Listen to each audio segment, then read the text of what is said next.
ప్రభాస్ అతిథి మర్యాదలకు మారుపేరని మరోసారి రుజువైంది.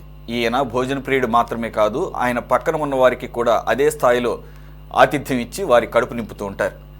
ఈ నేపథ్యంలో జగపతి బాబు కోసం ఎన్నో రకాల ఆహార పదార్థాలను ప్రభాస్ పంపినట్లు ఆయన ఒక వీడియోను షేర్ చేశారు.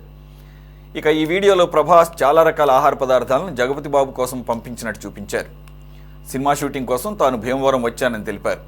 ఇలా షూటింగ్ కోసం వచ్చిన తనకు వివాహ భోజనాన్ని తలపించేలా భీమవరం రాజు ప్రభాస్ తనకు ఫుడ్ పంపించారని తెలిపారు.